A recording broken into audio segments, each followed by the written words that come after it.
Won't you take me there? Won't you take me home? Take me there. Won't you take place. So this is what Copenhagen looks like at night. Even though my camera isn't that good of quality, so it can't really capture all the lights, so it's a little bit darker. Yeah.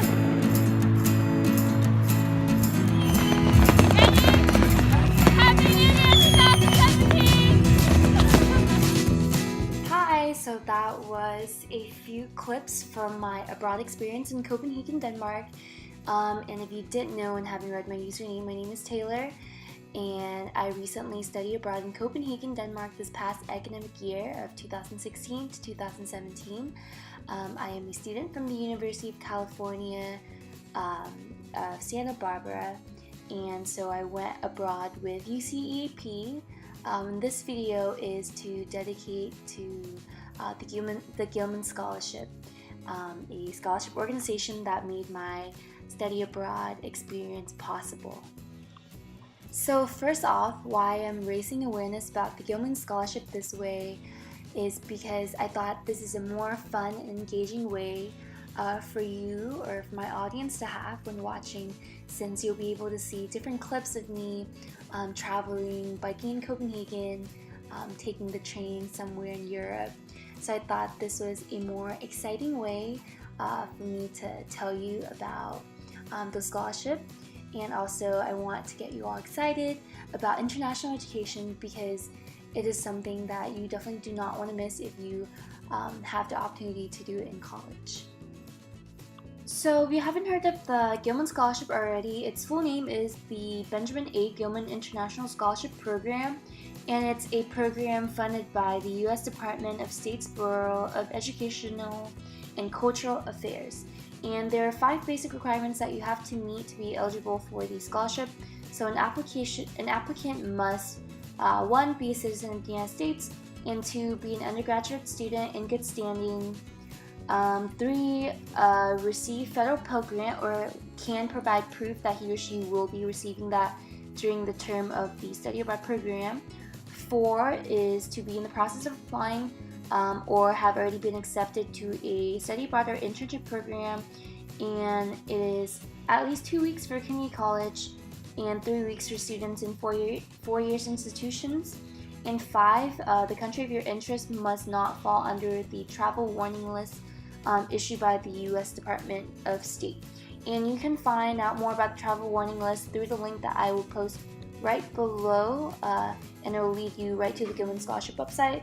And if you had additional questions, I'm sure there'll be answers for you there as well. So if you meet all the requirements to apply for the scholarship, I would highly encourage you all to apply. You need to write 2 essays. One is statement of purpose or similar to, so you write about why you're interested in studying abroad in this country that you have chosen. And some quick tips on that is to be as specific as possible. Mention what you want to do. For example, I think it's easier for me to give examples rather than to give like very to the point tips as to how to write this or that. So what I did is I did a lot of research. I think that's the biggest thing. You have to do a lot of research. I mentioned how I wanted to volunteer at this nonprofit cafe, and I knew the name because I read so many blogs about students who went to Copenhagen and how they volunteered at this cafe, so I mentioned that. And I also mentioned how I wanted to be involved in residence halls, because after reading somewhere, I saw that this was possible, and this was how students were able to kind of get to know the Danish culture more, since Danes were often photo as very private. That shit's like an iPad. About specific organizations I was interested in joining, and how I was definitely going to look into internships and job opportunities, which I did. And if you want to know more about that, feel free to go ahead and go to my website, blog.taylorurong.com, and it'll also be linked below. So that is mostly what I talked about.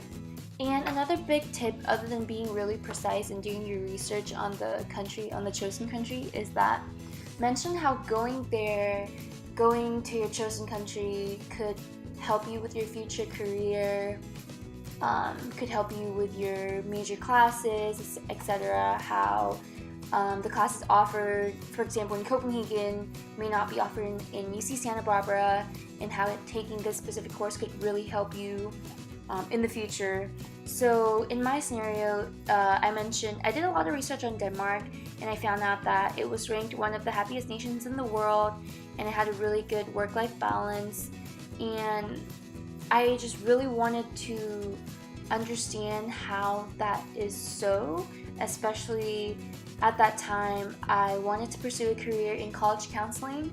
So I was able to tie my future career goal and the country of Denmark together by mentioning something along the line that how studying in Copenhagen could really help me understand how the Danes lead such a stress-free lifestyle, and how I hope to be able to apply that when helping students in the future if my career did end up becoming a college advisor and or counselor.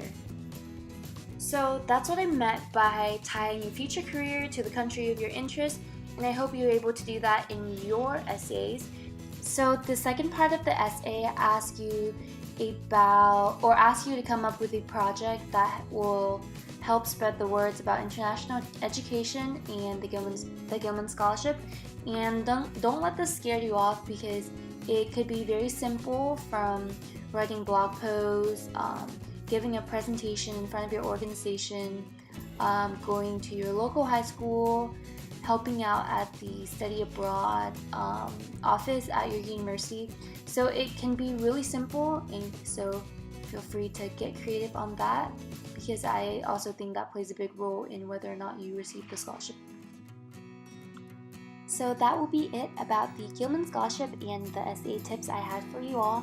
Thank you for watching, and I wish you best of luck on your essay writing process.